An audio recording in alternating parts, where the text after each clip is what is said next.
Yay Media Group. 13 has been my lucky number for a while. Like, it's always a sign of good things to come for me. This is 13, a Taylor Swift fan podcast, breaking down every song, every Easter egg, every era, and every theory. Hosted by the biggest Swifties, Nick Adams, Anna Zabo, Amy Nichols, and Lacey G. Welcome to 13, a Taylor Swift fan podcast. I'm Nick Adams. I'm Anna. Amy. And I'm Lacey G. And today we are breaking down track number 23, I Hate It Here. Again, we are in Aaron Dessner land. This is Aaron Dessner's big place on the Tortured Poets department. We have so many songs just back to back, all Aaron. And we're here with I Hate It Here. And it's just like, oof, it's a dark one. You know, it's heavy. Yeah. Mm-hmm. Yeah. And unfortunately, this is a song that a lot of people relate to because of the current climate. So this song started trending here recently, and the soundbite for people were doing it a lot, especially during the election and everything, because we just feel like we're moving backwards in time. Yeah. And so people really were relating to this song because of that. And I really do. You said this is what, track 23? 23. I have waited 23 weeks to say this. This is my favorite song on the Tortured Poets department. All right. Spoiler alert for our rankings at the end, but for the last, since April, I think this has been my number one. And I think because the song in itself, like Lacey was saying, it's about escapism, right? It's about wanting to go to the secret gardens of your mind because you hate reality, and not to like get so depressed. But yeah, I mean, the world sucks like right now, like it just does. And in the last year and a half, I have found so much escapism in reading, in books, and reading fantasy. Amy and I read a lot of the same books. I actually have one right here. What a coincidence. But anyway, I have found so much, like I feel like my mental health and my anxiety has been at some of the best that it has been because I have found escapism in reading. And so when I hear the song and I think like, you know, the secret gardens in my mind, like to me, I relate that to a fantasy book. And I've seen a lot of people also use that lyric like along with like a picture of a book as like a tattoo, like that I've even considered getting, you know, kind of like that. And it goes deeper into the song about the past and, you know, romanticizing the past when you shouldn't and things like that. But on the side of escaping reality, for me, for that reason, it's one of my favorites. I also think it's really well written. I think it's really excellent songwriting. I love the cadence of it. I love the way it sounds. I think on my Spotify Wrapped, it had more of the earlier songs as my most played. But if I had to look at my most played songs on Tortured Poets, I think this would be my most played. Nice. So yeah, we'll see. And rightfully so. This is an excellent song. It's an excellent song, yeah. And we'll see if my mind changes by the time we actually do our breakdowns. But as of right now, this is my favorite song on the Tortured Poets department. Well, she starts off by saying, quick, tell me something awful. Like you are a poet trapped inside the body of a finance guy. Yeah. And so you have a poet, something so beautiful, and she's putting it in the body of something terrible. Like, is a finance guy just like the worst thing you can think of? Well, no, it's that you are this beautiful, creative person who's stuck going to a 9-to-5 desk job, that you're not being able to be your regular self. Please tell me that you're also tortured and being this person that you're not supposed to be. Also, Taylor, sure, is excellent at what she does, writing songs, but she's also a businesswoman. So I think she can also relate to the finance guy, that she is a businesswoman and this is her name, her brand. But honestly, when I saw finance guy, the body of a finance guy, my mind went to American Psycho. And when Christian Bale was so obsessed with his body, he was a finance guy. He was so obsessed with his body. She's like, yeah, I want to be with someone with a body like that. That's funny. Well, and I also think by her just starting with quick, she's asking for a distraction right off the bat, right? With something worse. She's like, quick, tell me something awful. Because what I'm going through right now is so bad, I need to escape it. Tell me something awful. And I think kind of to Lacey's point, like, for her, I feel like the idea of being a poet trapped inside of a lifestyle where you can't express it, there's nothing worse than that, right? And then I also saw someone point out that the Tortured Poets Department. Remember when it first came out, we all struggled with saying Dead Poets Society? Yeah. So in the Dead Poets Society movie, there is a quote, and I haven't seen the movie, so I don't really know like the character that like said this, but there is a quote in the movie where a character says, "Medicine, law, businesses, engineering, those are all notable pursuits and necessary to sustain life. But poetry, beauty, romance, love, these are what we stay alive for." Wow. And I feel like that kind of encompasses the song and the album. Yeah. Tell me all your secrets. All you'll ever be is my eternal consolation prize. Yeah. So you're never number one. You're runner up. Participation trophy, if you will. Like that would be awful. That would be awful if you were with somebody that never made you their priority. So this person is there also ran Yeah.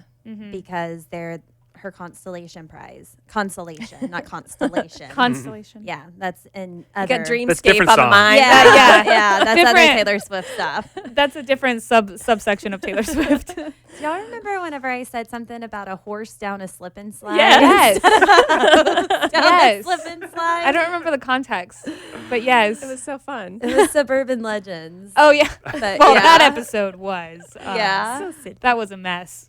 Yeah.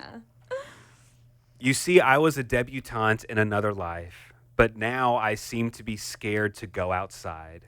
So I Because used she to, was accepted and celebrated once upon a time, but then there was a point where she wasn't anymore. yeah, and I used to wonder like why that lyric, like why did she say debutante? And then I kind of realized that throughout the entire song, she is making references to how people would romanticize the past when they shouldn't. And when you think of like a debutante, that I could be wrong here, but when I think debutante in like olden times, like those were young women that were being paraded around so that like men can pick and choose like who they're with, you know, like, and that's not a life that we want. And for it's a women. very like formal thing. I was Yeah. going to say, I feel like a it's- debutante is like, I think of a debutante ball where, like you're saying, people get dressed up and paraded around. Yeah. but it's for the higher upper class. Like not everybody was a debutante, Right. just the upper Fashionable class. society. Yeah, the ones who could parade their daughters because look at the price tag on them. My family comes from money. With Yeah. a dowry, that kind of Thank you. idea. Thank yeah. you. Right. Yeah. If comfort is a construct, I don't believe in good luck. Now that I know what's what. So Yeah. she's saying she believes in karma, right? That it's not all luck. You have to put things in a place to be able to win in life. You can't just say I'm the lucky one anymore. Now she's been tainted by life and she knows what's what. Yeah. And we get to the chorus here. She says, I hate it here, so I will go to secret gardens in my mind. People need a key to get to. The only one is mine. So there's a popular theory that this line could refer to The Secret Garden. The book? Yes, which is a book by Frances Hodgson Burnett, first published in book form in 1911.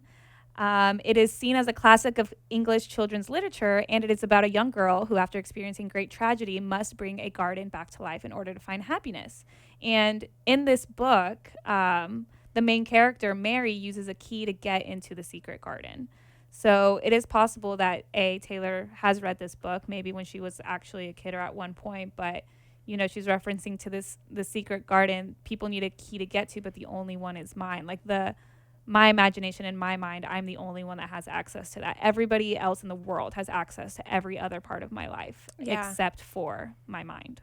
I've also seen that the secret garden is folklore evermore, because she said this isn't based on my real personal life. But the thing is she knows the truth, and it was referencing things about her life, and she was making it more fantasizing a lot of it. Yeah, that's so true. Also, the Eras Tour stage looks like the key to the secret garden. Yeah. And Like the shape this of it. came out during the 1989 Taylor's version Vault game. The game ended, we got a key, and that key opened up the Tortured Poets Department door. So are we the key to her happiness? Is her fans and being bejeweled and out in public the thing to her happiness? Or has she now given us the key? And now she's letting us into her daydreams that haunts and plagues her mind when we're not looking. So now she's allowing us to see the human behind the artist and not just the artist. So are we the key? Did she give us the key? Or is that all? I mean, you've seen the Eras Tour stage, how it looks like that key. So that's just interesting. Yeah. Definitely. Could the key for her to escape be her music, be her work? That's the key. That's her escapism. Yeah, definitely. That's great. So we often hear about the red flags that we should avoid, but what if we're more focused on looking for the green flags in friends and in partners? If you're not sure what they look like, therapy can help you identify green flags and actively practice them in your relationships and embody the green flag energy yourself. Whether you're dating, married, building a friendship, or just working on yourself, it's time to form relationships that love you back. And something that I've learned from talking to my therapist is that sometimes you don't even realize that you're seeking out the red flags, and then you mistake small actions and overthink everything in a negative way, and it ends up having long-term effects on your relationships. Talking to a therapist can help you shape your mindset in a positive way and empower you to be the best version of yourself. BetterHelp is entirely online, making therapy affordable and convenient, and you can switch therapists at any time for no additional cost. Discover your relationship green flags with BetterHelp. Visit betterhelp.com/Taylor Swift fan today to get 10% off your first month. That's BetterHelp, HELP.com/Taylor Swift fan. I read about it in a book when I was a precocious child. No mid-sized city hopes and small-town fears. So she didn't have just mid-sized city, regular hopes, small town fears. She had the bigger dreams and the bigger vision. And the bigger fear. Yeah. Yeah. I'm there most of the year because I hate it here. I hate it here. So she's saying she's in her secret garden. She's locked away. She's, whatever it is, daydreaming to escape it all because she hates it.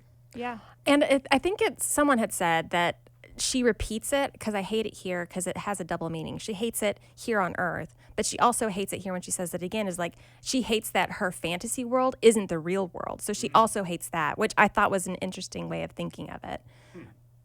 Yeah. We'll never know, but I like that. Yeah, I like that too. My friends used to play a game where we would pick a decade we wished we could live instead of this. I'd say the 1830s, but without all the racists. And I remember when this song first came out, people were really picking this part of the song apart. Do you Yeah. remember that? Yeah. Because people would say, okay, she said the 1830s, but not all the racists. But there were still other marginalized groups being cast aside and put down. Like women didn't have all the rights that they have now. And I remember people really harping on Taylor, being like, oh, you're such a feminist, but you're not speaking up for women. It's like, It's so aggravating. It was she can't fit every single tiny issue into a line of a song. And they were missing the point. I think she picked the 1830s because it was the era of the Romantic poets. And that's what this is the tortured poets department. Yeah. Oh my God, I can't talk. That's a good point. Yeah. And she does say, like, in Getting Married Off for the highest bid, I think, like, when it came out, a lot of people chose to look at it out of context. Sure. But the context is so important because basically it's like showing that the problems of the 1830s, the racism, the misogyny, like, you know, women couldn't vote, child labor was still very prevalent, being gay was criminalized, workers' rights had yet to be established, and then of course slavery was still prominent in 1830. But putting it in the context of how people romanticize the past, but they choose to exclude these problems. Yeah. Right? And like, have you ever had that conversation with somebody that's like, if you could live in any other decade, what would it be? Sure. And when you think about that, you think of like, oh, okay, yeah, like maybe the 90s because of the fashion or the 80s because of the music and stuff, but you don't think about the actual real world problems that were happening at that time. Yeah. Even now, like I used to always say like, oh, I'd want to live present day because of technology, but it's like present day also sucks. Yeah. Yeah. So, you know, the whole song is essentially about how you romanticize the past without thinking about everything that went into it. And then as the verse continues, everyone would look down because it wasn't fun now, where it's like, she once again ruined a game. Yeah. She's a kid playing with, oh, if you could live anywhere, where would it be? And you'd be like, oh, the 1830s, except without all the racists and getting married off to the highest bid. And it's like, okay, well, this like is not so fun anymore. Okay, Thanks for killing the mood, Taylor. Debbie Downer. You know, thanks. so. But she's pointing out that there were problems. So she's Right. not saying I would just go back in this time. I would go back in this time, but take this out. But what did upset people is that she said racist, but not slavery. So they felt like that didn't cancel the two out, which I would think that coming from her mind, it would. That was her way of addressing it by saying, minus the racism, minus you getting to tell your daughters what to do and you don't get to choose your own life. But Jay Blazin on TikTok did the initial reaction to that line and then listened. And this is what they had to say. Do y'all understand that your unnecessary hate towards this woman is what makes her more famous? People are sharing this one still of the song. We would pick a decade we wish we could live instead of this. I'd say the 1830s, but without all the racists. And of course, reading that, I'm like, yo, that's crazy. But of course, being the grown and wise adult that I am, I said, before I start making a comment, let me actually listen to this song. I listened to it, and guess what? This song is my favorite song in the fucking album. This song has literally been on repeat because I was like, yo, this song was for me.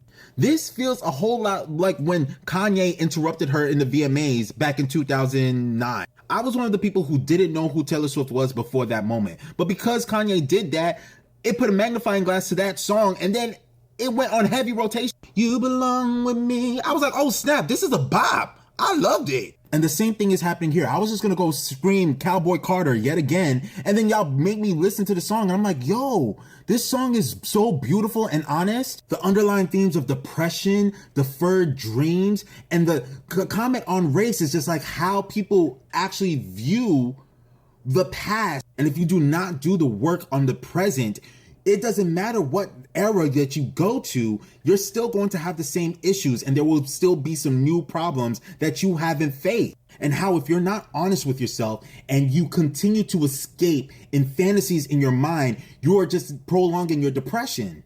And how staying in these fantastical, ignorant ideas stunts your growth, and you become something that you're not, stuck in an atmosphere that you realize that you never even wanted to be in. Love it. Yeah. Well said. Yeah. Very, very well said. I just thought that was a really good take on it.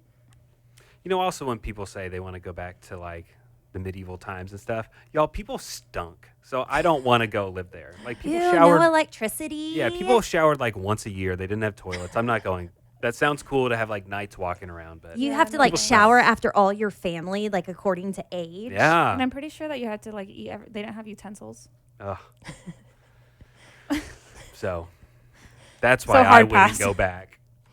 They didn't have Taylor Swift. Yeah. It's true.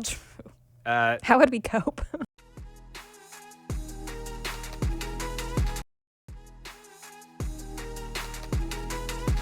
everyone would look down because it wasn't fun now. Seems like it was never even fun back then. Nostalgia is a mind trick. Mm-hmm. If I'd been there, I'd hate it. It was freezing in the palace. And I have heard that before, that like castles are so great and stuff, but like it was really cold. Like if you were actually if you were there. actually living in the palace, like it wasn't, yeah, it was big, but it wasn't as glamorous as people make it out to be. It's freezing cold. You couldn't see. It was dark. You can't have windows in that place because that's like a vulnerability. Again, no toilets and stuff like that. So yeah, the castle isn't that great. It's also interesting to think about nostalgia as a mind's trick because, I mean, that's what she's saying, right? Like you think of the nostalgic of the past, of era, of other things, and you're like, oh yeah, that would have been so fun to like live there. But it's a mind's trick because in reality, it wasn't like everything you just said about the freezing in the palace. But it's also interesting because the Eras Tour in itself, part of the reason that it's successful is because it is nostalgic. True. Because she is playing all of her old music. She's going through all of her eras. Hey, let's go back to high school again, you know? And even when you think about Taylor's version, like, yes, she's re-recording her music so that she owns it and it's all behind the principle. But part of what makes it successful is the nostalgia of those earlier albums, right? And so it's interesting to think, like, if nostalgia is such a big factor in her current success, it makes sense that the Tortured Post Department as a whole would reference her other eras, but I think it's also just like it makes me as a listener wonder, like, are you happy performing all of the songs that make us nostalgic? Like, are you happy revisiting your old eras, or did you think that those were, you know, you don't have to like your past is your past, but she's having to revisit it every single time that she performs? To us, it's great. But is she okay, or is it just like a mind's trick, right? Yeah. I don't know. Also, there is a little bit of a mind trick in this song itself because Apple people who used Apple Music noticed at the beginning when the song came out, the next line is, if I'd been here, or if I'd been there, I'd hate it. But on the Apple users, they noticed it said home at night in Paris. And people were confused why did she do that lyric change? Well, Kat on TikTok thinks that her husband may have cracked the code. I was like, yeah, I wonder if it's just because, like, Woody Allen of it all, and he's, like, problematic, and maybe they're like, oh, yeah, maybe don't reference a Woody Allen movie. And he's like, oh, I don't think it's that. I was like, okay, tell me about it. And he goes, well, the lyric before that is nostalgia is a mind trick. So I think by changing the lyrics, it's a mind trick. Like, we're misremembering the lyrics because they changed it. And I was like, he's like, yeah, it's just part of the art. I was like, I love it. That's brilliant. Interesting. So part of what she's saying is she's changing the lyrics that you read versus what you hear. Mm-hmm. Wow. Yeah, pretty and cool. Midnight in Paris is a Woody Allen movie, and he's been tied to some really bad things. So people didn't know if that's why she changed it or if it was just simply to mess with people. Yeah. Well, and then we go to a chorus, and one of the things I do love about Taylor, she likes to change the chorus up. Subtly. So it's always really fun to hear what she's going to do next. I hate it here, so I will go to lunar valleys in my mind. When they found a better planet, only the gentle survived. So she's getting out of here. She's flying off to Mars, and only the nice people are surviving. Yeah, which I think is interesting because there's the theory of, like, on this planet, it's survival of the fittest. Right, Darwin. Yeah, survival of the fittest, only the greatest, like, survive, those that are physically strong. But in her lunar valley, the perfect world that she's creating, the gentle are the ones that survive. Right, and Sweet Nothing, she said, I can admit that I'm just too soft for all of it. Yeah. I dreamed about it in the dark, the night I felt like I might die. No mid-sized city hopes and small town fears. I'm there most of the year because I hate it here. I hate it here. And then I love this bridge. I'm lonely, but I'm good. I'm bitter, but I swear I'm fine. I love that because it's like passive aggressive kind of, and, like, I feel like you can hear it when she says it, like, I'm lonely, but I'm good. I'm bitter, but I swear I'm fine. Yeah. Like, Is that her convincing herself? Right, Or I is don't that think her it's convincing just, others? I think it could be both. Yeah. I don't know, but Yeah. I can take it both ways. yeah. Yeah, she's like psyching herself up. I'm lonely, but I'm good. No, Yeah. I'm good. I'm Yeah, fine. but I'm good. I'm bitter, but I'm fine. I swear. I I'm mean, fine. and I do that all the time. Like, if I don't want to talk about my feelings right now and you're asking me if I'm okay and I'm not, I'm good. Yeah. I'm good. I swear I'm fine. I'll save all my romanticism for my inner life, and I'll get lost on purpose. This place made me feel worthless. Lucid dreams like electricity. The current flies through me, and in my fantasies, I rise above it. And way up there, I actually love it. Oh my gosh, that's just beautiful, and also heartbreaking because when I think of her romanticism for my inner life, like, I almost take that as the fact that she stopped doing interviews. You know, like, I'll save all my romanticism for my lyrics, and you guys can choose to interpret them how you want, but the truth is always going to be just with me. You know, and I'll get lost on purpose. This place made me feel worthless. I think it once again ties into the uncontrollable fame theme that we've been hearing throughout the album of, like, this place made me feel worthless. Like, sometimes she said, like, I don't feel like a human. I sometimes I feel like I'm a character that people just, you know, they forget that I'm an actual human, living, breathing person.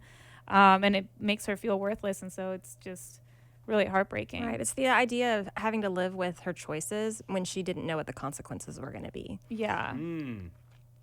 Yeah. And then she goes back to a chorus. I hate it here, so I will go to secret gardens in my mind. People need a key to get to. The only one is mine. I read about it in a book when I was a precocious child. No mid-sized city hopes and small-town fears. I'm there most of the year because I hate it here. I hate it here. And then she has an outro here where she's referring back to the beginning. A classic Taylor Swift Yes. songwriting element. Yeah. Quick, tell me something awful, like you are a poet trapped inside the body of a finance guy. And that's where it ends. Wow. Poetry. And do we think this is the sister song to The Lakes, since she did Oh a my matchup gosh. of that together on the Eras tour? Appreciation for that mashup. That was fantastic. Definitely. I think I would say a sister song. Yeah. For sure. I hate it here, so I will go to the lakes. Yes. Where all the poets want to die. Yeah. I love this song so much. Me too.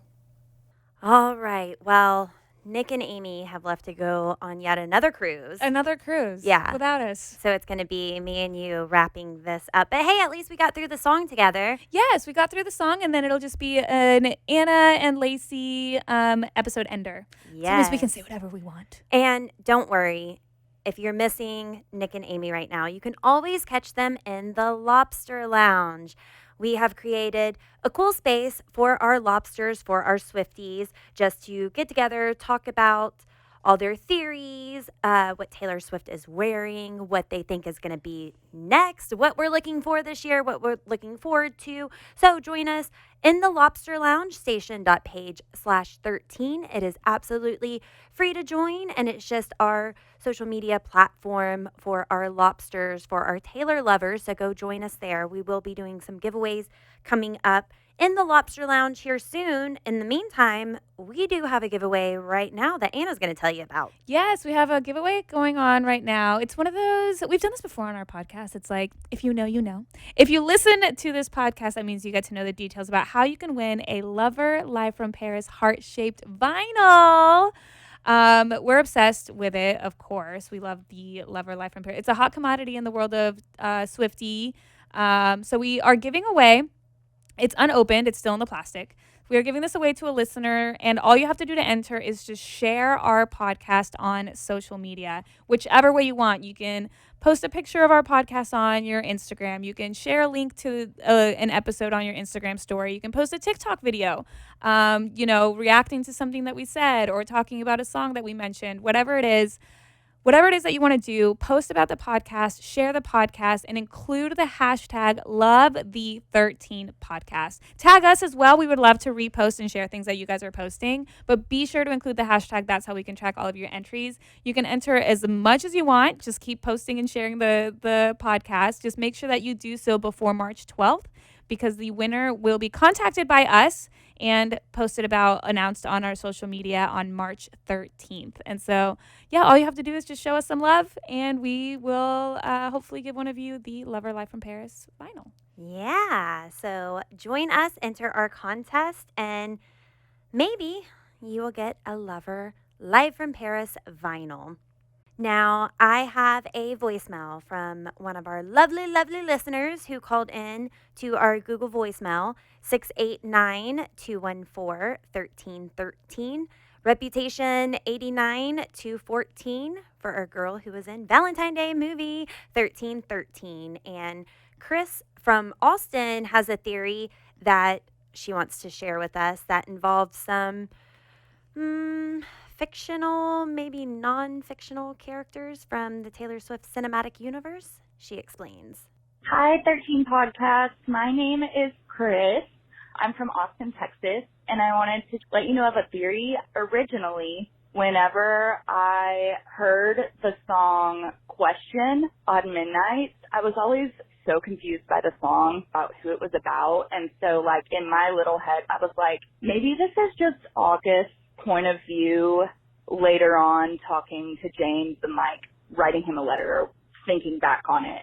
And then I started thinking more after the whole Maddie Healy situation happened, is that song sounds a lot like Maddie. Like she's talking to Maddie with, you're not sure, I don't know, being drunk.